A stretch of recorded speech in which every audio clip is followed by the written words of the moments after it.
مدینہ کی ریاست کا ہمیں بتایا تھا. مدینہ کی ریاست کے اندر لوگوں کو اکسایا نہیں جاتا تھا کہ آپ جو ہے وہ اپنی ہی ریاست کے خلاف کھڑے ہو جائیں, آپ لڑنا شروع کر دیں.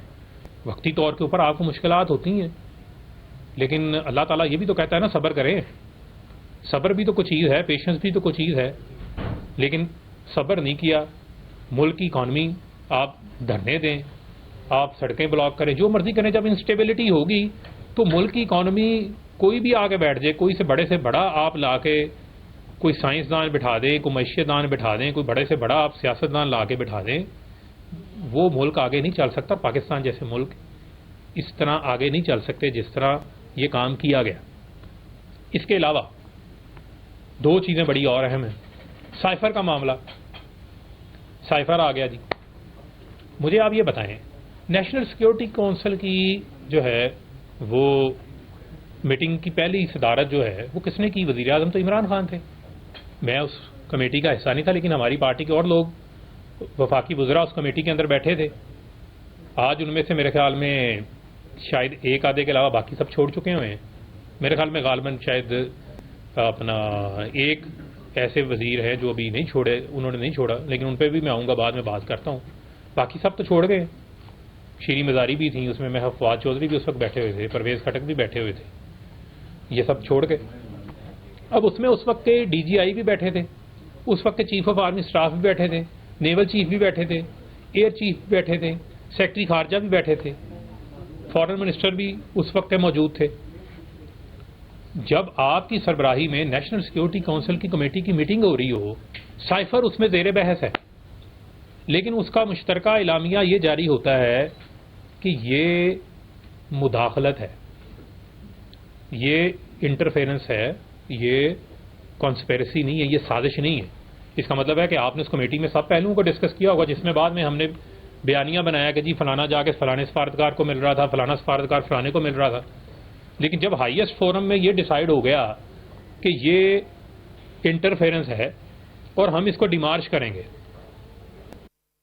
مطلب کہ آپ یہ دیکھ لیں پاکستان جیسا ملک جس کی ایک تجارت کا ایک بہت بڑا حصہ, سگنیفیکنٹ حصہ ہمارا یو ایس کے ساتھ ہماری ٹریڈ ہے, ہمارے اور ان کے ساتھ بہت ساری تعلقات ہیں, تعاون ہے. ان کو جب ہم جلسوں میں لے کے جائیں گے, جب ہم ان کو ٹی وی ٹاک شوز میں لے کے جائیں گے, جب بار بار اس ملک کا نام ہم استعمال کریں گے اپنے پولیٹیکل گین کے لیے, تو پھر آپ نے ڈیمارش کیوں کروایا؟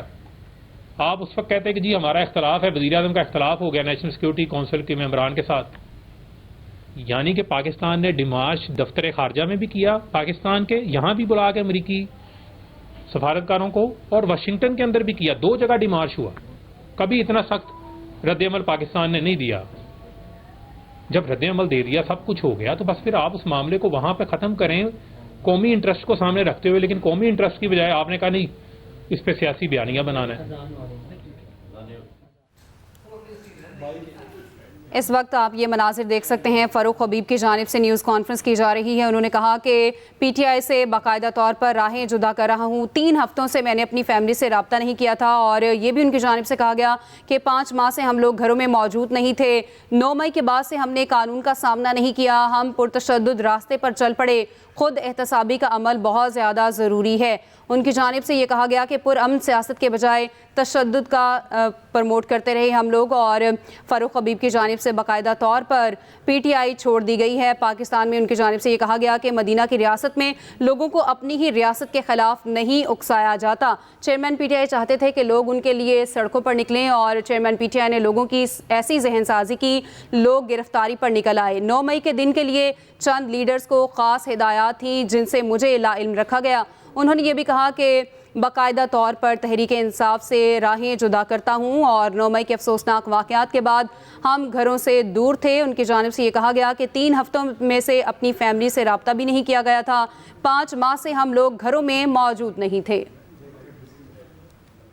تو میں سائفر کو سیاسی اپنے بیانیے کے لیے استعمال کیا گیا, اور جس طریقے سے جب معلوم ہے کہ مثلا آپ ملک ایک وزیر اعظم ہے, وزیر اعظم کو تو ادراک ہوتا ہے, ان چیزوں کی سینسٹیوٹیز سے متعلق ادراک ہوتا ہے.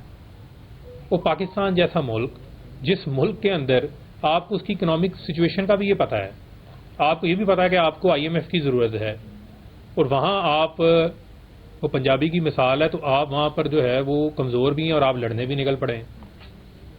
یا تو آپ اتنے تگڑے ہوں نا کہ آپ کہیں کہ جناب آپ کے پاس کوئی 1000 ارب ڈالر کے ریزروز بھی پڑے ہیں اور آپ کی معیشت بھی بڑی مضبوط ہے، آپ لڑ بھی لیں.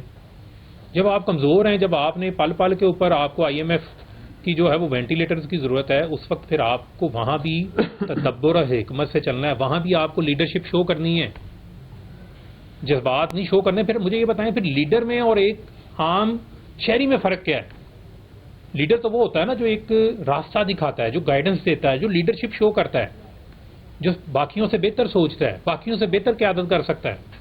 جب آپ میں اور نیچے ایک عام آدمی کے جذبات میں فرق نہیں ہے تو پھر آپ ملک کو کیسے آگے لے کے چل سکتے ہیں، ملک کو کیسے لیڈ کر سکتے ہیں؟ اس کا بھی ملک کو نقصان ہو.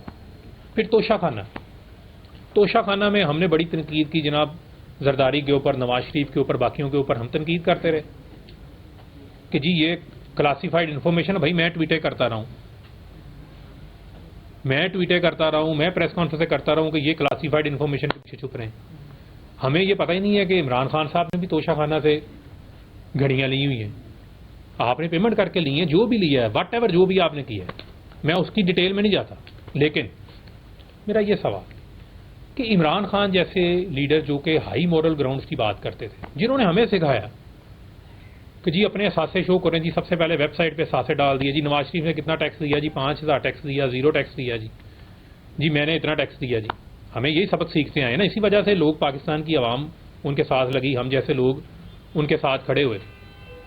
اب مجھے آپ یہ بتائیں کہ آپ جیسا جو لیڈر جو یہ کلیم کرتا ہے، ہائی مورل گراؤنڈ لیتا ہے، وہ توشہ خانہ سے گھڑیاں بھی لے رہا ہے اور اس کے بعد اس کی کیبنٹ کے ممبران کو ہی نہیں پتا. آئیں بائیں شائیں ہمارے سامنے ہو رہی ہوتی تھی. اچھا جی آپ ایسا کریں، اسپوکس پرسنز کی میٹنگ کال ہو رہی ہے PM آفس میں، توشہ خانہ کا ڈسکس ہو رہا ہے، اپوزیشن تنقید کر رہی ہے. اچھا جی آپ جا کے کہیں جی یہ کہ کلاسیفائڈ انفارمیشن. اچھا جی پھر جو بھی لیا ہے وہ پیسے دے کے لیا ہے. یعنی کہ جو چیز ڈیفینڈیبل ہی نہیں ہے اس کا دفاع ہم کر رہے تھے. الٹیمیٹلی وہ معلوم پڑا کہ پھر ظاہری بات ہے اگر آپ نے اپنی جو ڈاکومنٹس ہیں جو آپ نے جو شو کرنے تھے اس کے مطابق آپ نے اس کو مینشن نہیں کیا الیکشن کمیشن کے گوشواروں کے اندر، تو اس کا جواب دے تو آپ کو ہونا پڑے گا. لیکن میرا آج بھی بنیادی سوال یہ ہے کہ عمران خان صاحب جو ہائی مورل گراؤنڈ لیتے ہیں اس بات کے اوپر، ان کو یہ زیب ہی نہیں دیتا تھا، یا وہ پہلے دن آگے بتا دیتے کہ میں نے گھڑیاں لی ہوئی ہیں یا توشہ خانہ سے میں نے یہ چیزیں لی ہیں. کسی کو معلوم ہی نہیں ہے. میں نے اس وقت کے کیبنٹ سیکرٹری سے پوچھا، ویسے ہی بائی دا وے میں نے ان سے پوچھ لیا، میں نے کہا جی یہ کوئی ایسا کوئی معاملہ ہے؟ تو انہوں نے مجھے چھپ کر کے خاموش ہو گئے. انہوں نے مجھے اس طرح کا امپریشن دیا کہ بس کچھ چیزیں ہیں لیکن وہ بتا نہیں سکتے. اس وقت میں وزیر تھا کہ وہ کچھ بتا نہیں سکتے کیونکہ ان کے پاس انفارمیشن ہوتی تو ہم سے یہ چیزیں چھپائی جاتی رہی. ہمیں کہا جاتا ہے جی یہ کلاسیفائڈ انفارمیشن ہے، کلاسیفائڈ انفارمیشن.